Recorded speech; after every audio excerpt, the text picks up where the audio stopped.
नमस्कार दोस्तों, स्वागत है आपका आज के मुख्य समाचारों में। जी हां दोस्तों, आपको यहां पर देखने को मिलेंगी सुबह से लेकर शाम तक की तमाम बड़ी खबरें, मुख्य समाचार ब्रेकिंग न्यूज अपडेट्स के रूप में।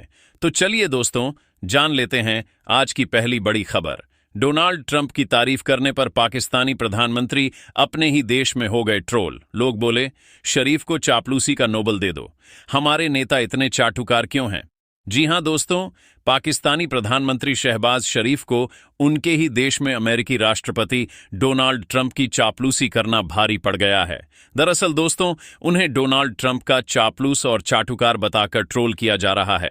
कुछ सोशल मीडिया यूजर्स ने कहा कि अगर चापलूसी के लिए नोबेल होता तो शरीफ उसके सबसे बड़े दावेदार होते। चलिए दोस्तों, जान लेते हैं अगली खबर। दिल्ली एनसीआर में ग्रीन पटाखे बेचने और फोड़ने की मिल गई इजाजत।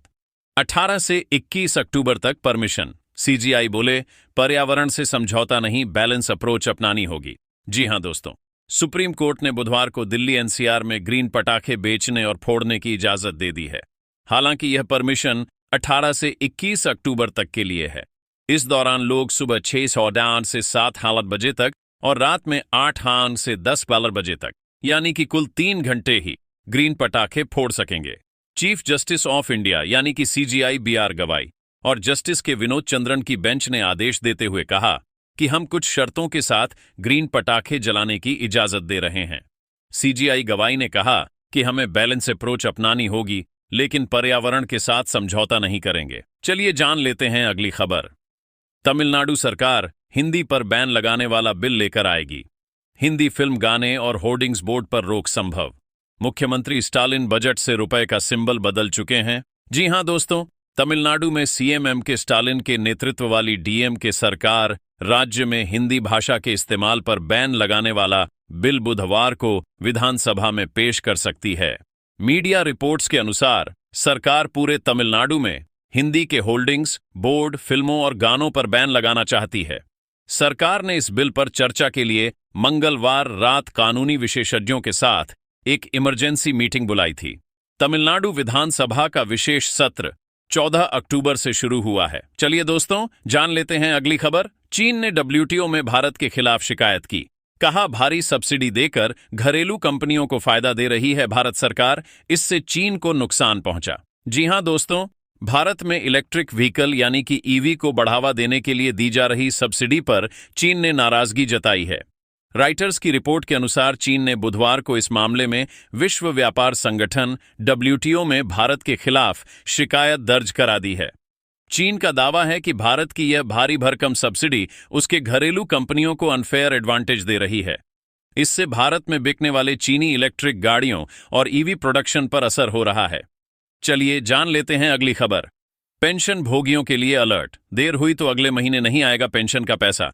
जी हां दोस्तों, भारत सरकार की पेंशन भोगी कल्याण विभाग की ओर से एक जरूरी सूचना दी गई है। अगर आप भी पेंशन भोगी हैं, यानी कि सरकार से आपको पेंशन मिलता है, तो यह जानकारी आपके लिए है। पेंशन विभाग 1 से 30 नवंबर 2025 के बीच पूरे देश में चौथा राष्ट्रव्यापी डिजिटल जीवन प्रमाण पत्र अभियान चलाएगा, जिसका उद्देश्य हर पेंशन धारियों तक पहुंच बनानी है, जिससे उन्हें पेंशन प्राप्त करने में किसी भी तरह की परेशानी या रुकावट ना हो। चलिए दोस्तों, जान लेते हैं अगली खबर। सोना 8.62 महंगा होकर 8.7 लाख के करीब पहुंचा। चांदी 8.9 सस्ती हुई।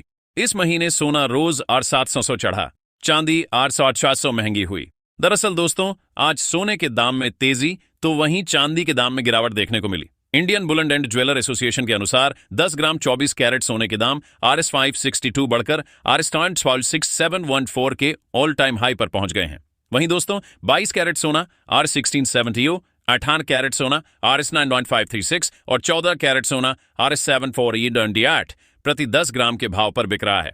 दूसरी ओर दोस्तों, चांदी की कीमतों की बात करें तो आज चांदी की कीमत 8 घटकर 4,400 प्रति किलोग्राम पर आ गई है। चलिए दोस्तों, जान लेते हैं अगली खबर। पाकिस्तान ने अफगानिस्तान में हवाई हमले किए।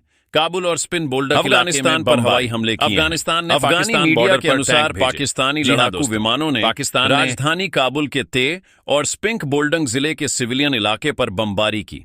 हमले से जुड़े कई वीडियो सोशल मीडिया पर वायरल हुए। इनमें काबुल समेत दूसरे इलाके से धुएं के गुब्बार उठते नजर आ रहे हैं। पाकिस्तानी मीडिया के अनुसार पाकिस्तान की सेना ने अफगानिस्तान के कांदार इलाके में हमले किए हैं। चलिए दोस्तों, जान लेते हैं अगली खबर। महाराष्ट्र में विपक्ष की इलेक्शन कमीशन से वोट चोरी की शिकायत। एमवीए नेता बोले, एक वोटर का नाम कई बूथों पर बोगस वोट ही एनडीए को जिताते हैं। जी हां दोस्तों, महाराष्ट्र में वोट चोरी के मुद्दे को लेकर मनसे प्रमुख राज ठाकरे समेत महाविकास आघाड़ी एमवीए के नेताओं ने बुधवार को राज्य के मुख्य निर्वाचन अधिकारी से मुंबई में मुलाकात की।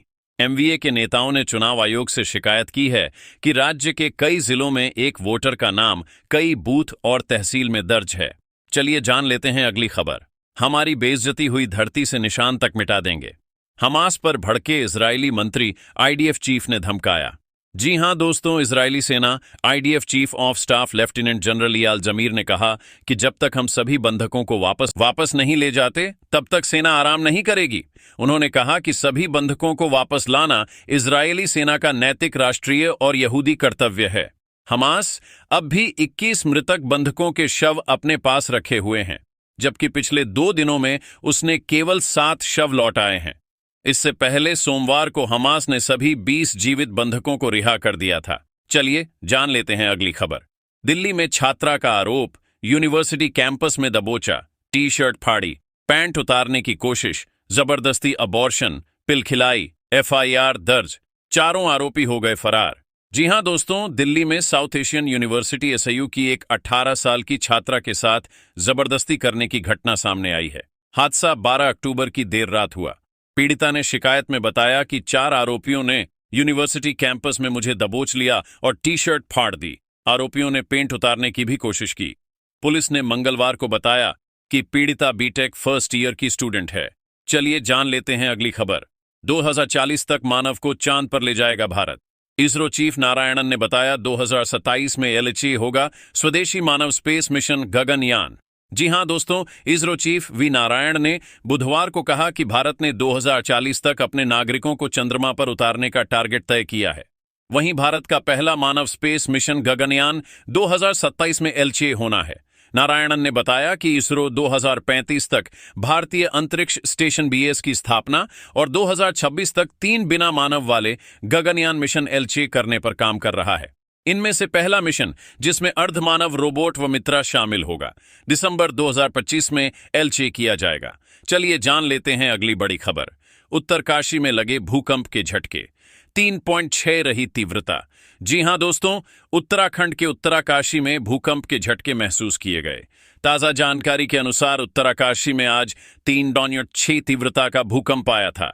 आज उत्तराखंड के उत्तराकाशी जनपद में भूकंप के झटके महसूस किए गए। भूकंप शाम 7:30 बजे के आसपास आया।